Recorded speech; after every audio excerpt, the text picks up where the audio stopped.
So I've watched many things today.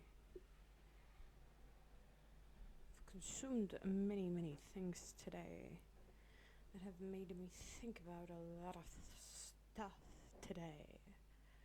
And I'm going to try and put those things into words today.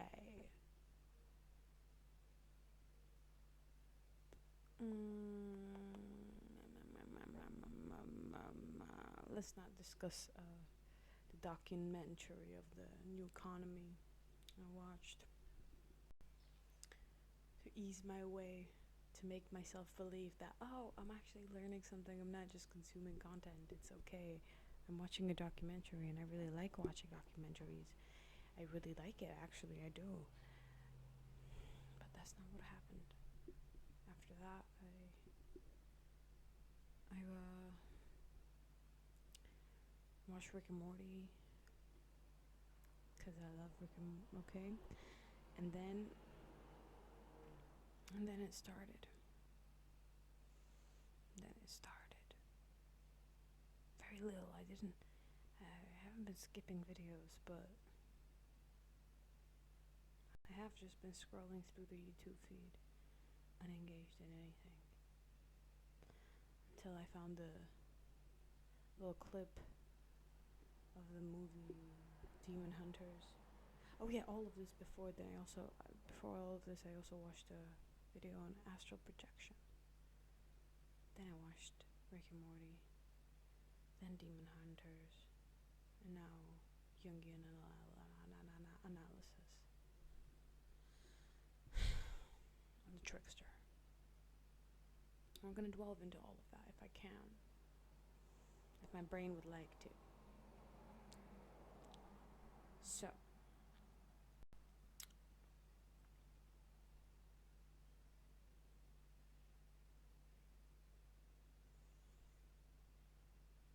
I'm battling with the fact that I really want to fucking kill myself, Jesus fucking Christ.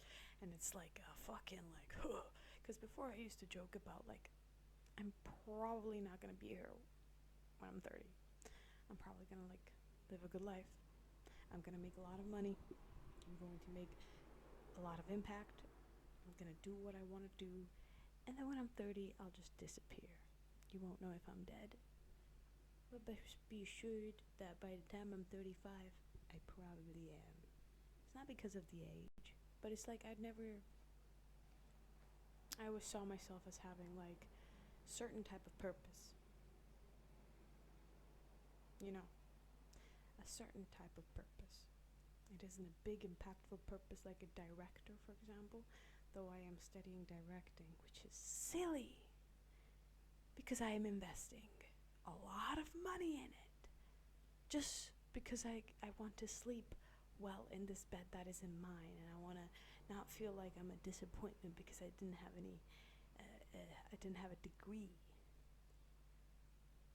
and it just happened on a whim because I'm an impulsive person, and I've always been okay with the fact that education doesn't get you anywhere. But alright, I've already done it, and I've learned.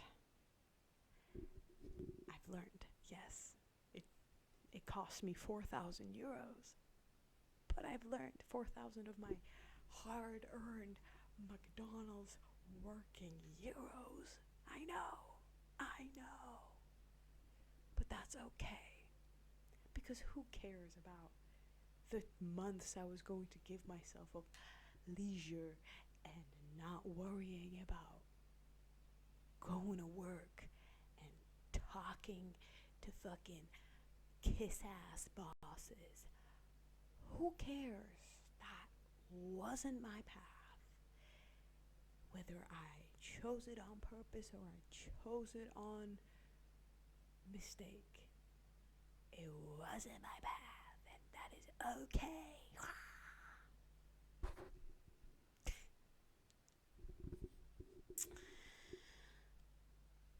It doesn't matter where it leads me. It doesn't matter. It doesn't matter that I live in a country that doesn't give me a work permit, and where deportations have become alive because they saw the great state of America, the state of America, the state of the country of America, and saw and said, you know what? We don't have original ideas. We don't know what to do with our crumbling society, and how all the young people are leaving because we won't grow as a nation, and we won't adapt, and we won't open our minds. So let's copy off them.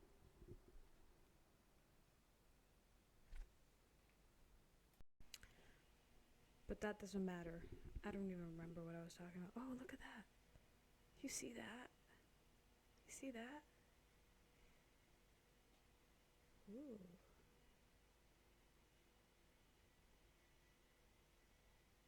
Ooh.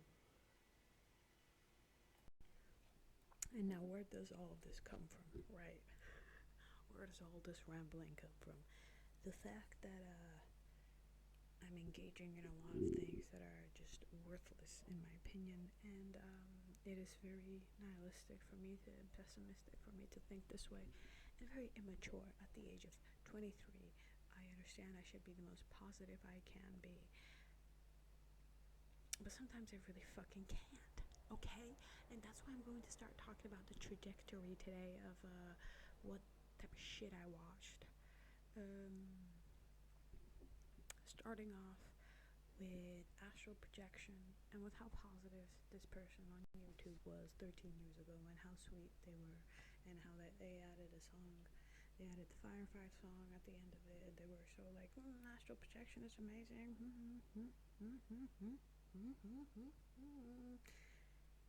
that really made me feel nice, because we're addicted to watching things that make us feel nice, or make us feel anything, right? That's been my day today, because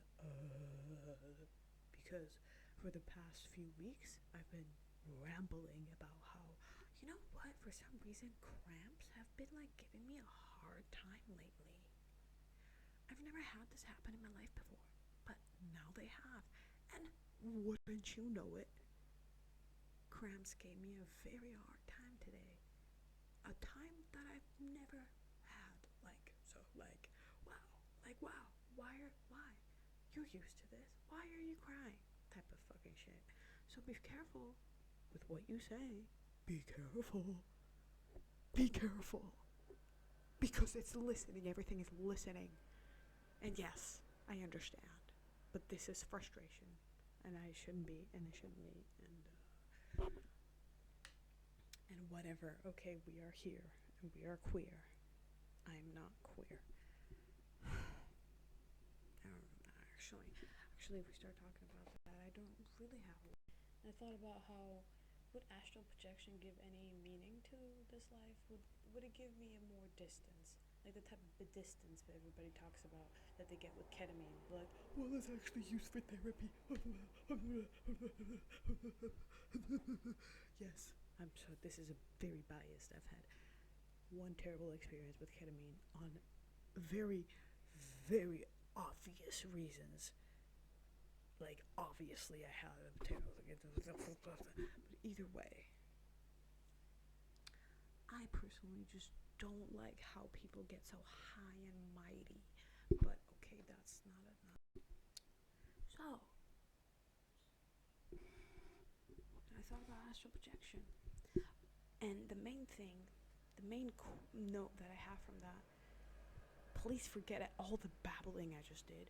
The main note I had from that was how this person talked about it connects you with angels, which sometimes are just a version of your higher self. Because if you think of dimensions, and if you think of the astral realm being in the fourth dimension, sometimes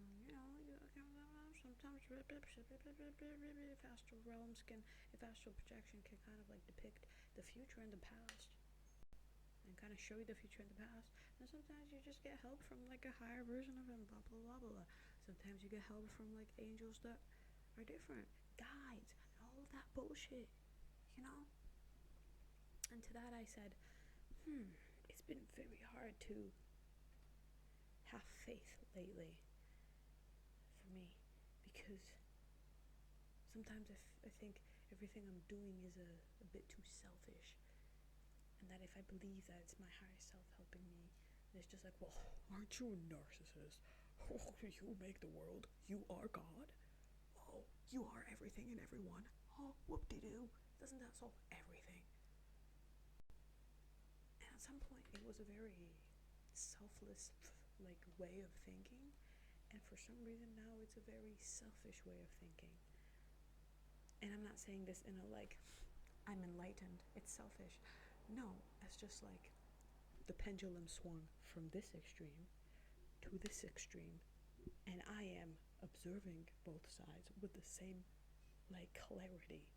And it's not like, oh, I see the truth and I know that they would. I used to have those critical skills to be able to discern what of those two ideas I could, like, kind of be like. But when you get lost in the sewers, and when you're kind of like scourging around with the fucking rats, you kind of don't understand what anything means sometimes. So I thought about how maybe it would be maybe if I started astral projecting, and maybe if I started, like, actually maybe connecting to other things that weren't my mind, that maybe made me think that there was more to this than just me being trapped in this fucking shithole, then maybe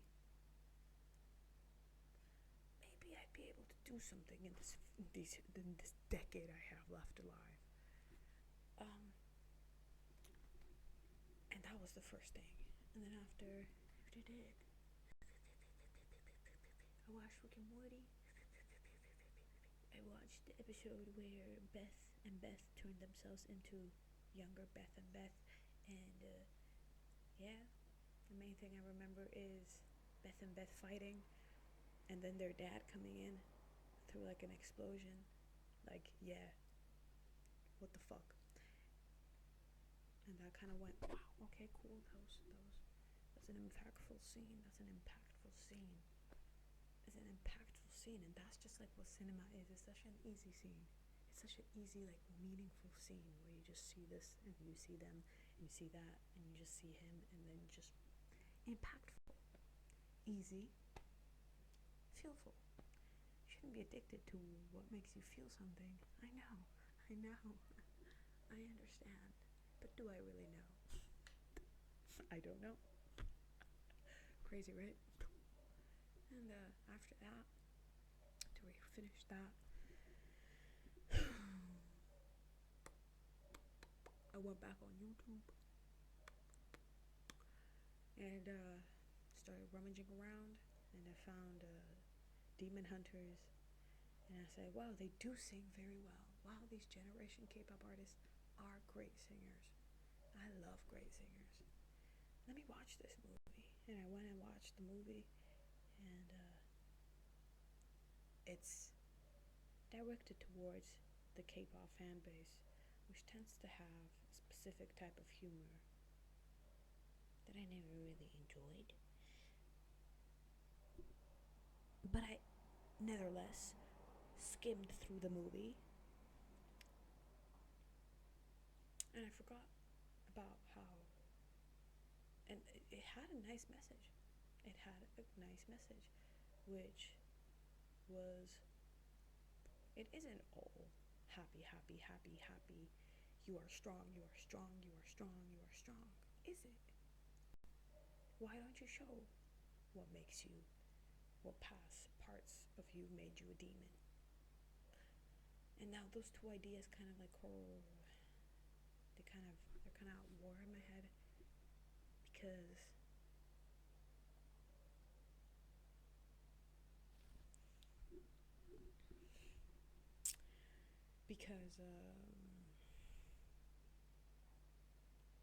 I'm sorry, I just remembered something else, and I've been trying to forget about it so I can get back on topic, but my brain insisted on not forgetting about it, so I had to explain it.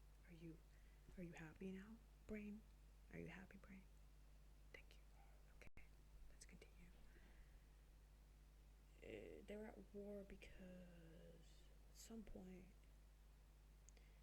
you're like, well, should you really feed that negative sludge? And a lot of people talk, not only in this movie, like 2 years ago, I watched a video about, it was mainly Hermetic centered, but it talked about how there's this big bulging like wound, crybaby wound in the society that just keeps, and everybody feels it, and it's just, and everybody feels that fucking shit, and the more doomer you are, the more, well, I feel nothing and I am empty, and I relate to you because I am empty, and you know what, I can't enjoy social interactions because I'm actually very sad and deeply disturbed and blah blah blah. And when you make that your whole personality, that it swells. And we don't live in a place where people have like the mentality to discern that you can like still push yourself to be positive and not lose that.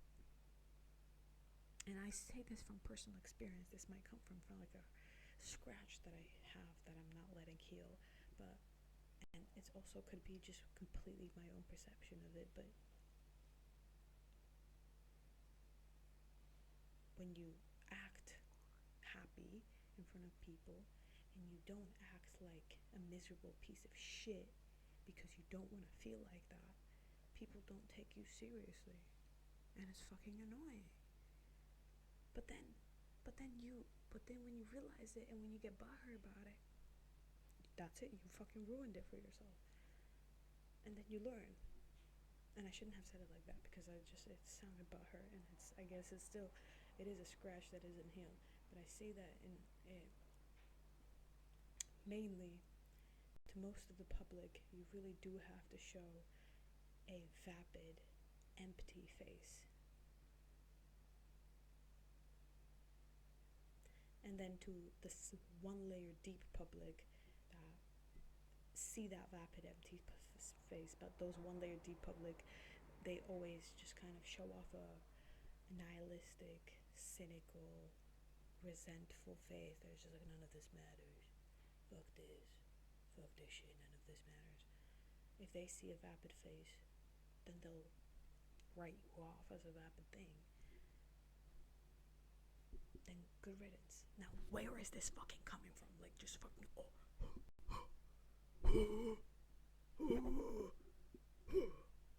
like, have papers prepared. No, I won't. And I won't. Fuck you.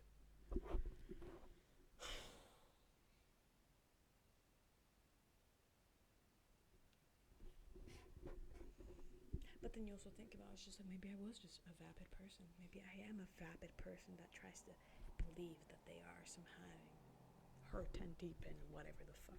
That also could be the thing. And then that comes back to selfishness. And then that comes back to, can I even connect with guys? Do guys even exist? Do my God, like, is this my first life? And all this bullshit, right? And then these are the things that are at war. That's where I started from. Excuse me, I'm a little silly today. And those two things are a little bit at war. The showing your scars, but then taking it too far and you being your scars, and then not showing your scars. You shouldn't explain them. I think that's just the main thing. You just shouldn't explain them. And that's it. But the general core idea of it was fantastic. I liked it, though it was a little too childish for me, in the sense of everything. And maybe it wasn't just my humor, and I just me. I did like when the nostrils flared when somebody ate a lot of ramen. Nice. But yeah.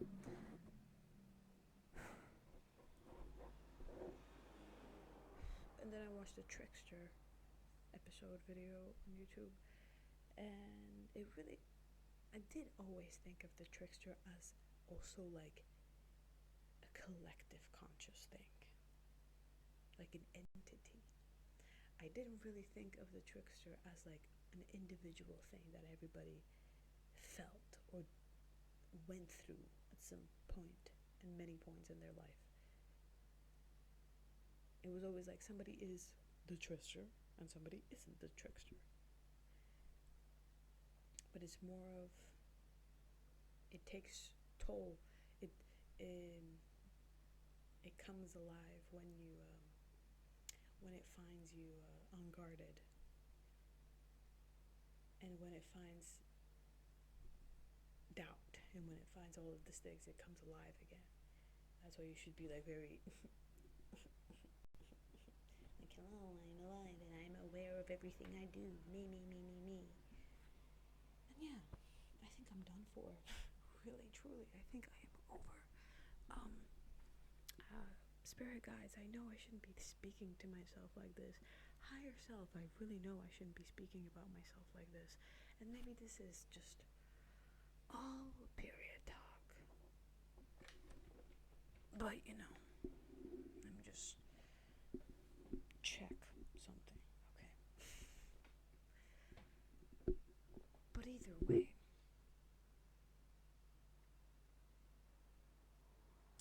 maybe me saying that I'm going to at some close point in my life will inevitably never make that come alive, because that's just somehow how the world works sometimes. Maybe if I forget about it, it will happen. But it's already alive and beating, so I have no fucking idea. And yeah, sometimes I believe that I was just put in this world to do very little, and maybe in my next life I'm going to do much more. I don't know which part of me in this life is going to find success, but I believe it's going to be big success. At least that's just enough for me to go, all right. It wasn't a wasted game. It wasn't a wasted game. We achieved something enough for us to get enough XP to kind of like ask for what we want in the next game. I'm taking this too seriously, I understand.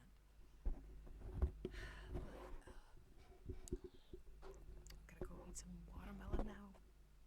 I've enjoyed this microphone talk. I like my microphone. I don't know what I bought it for. I didn't know I bought it for these ramblings. But it is what it is now.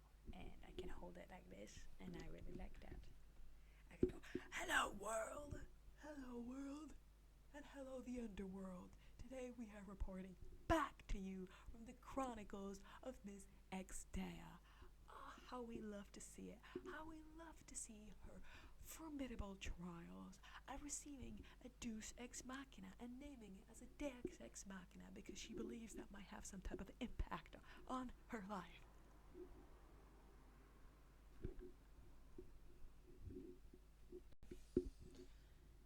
And yes,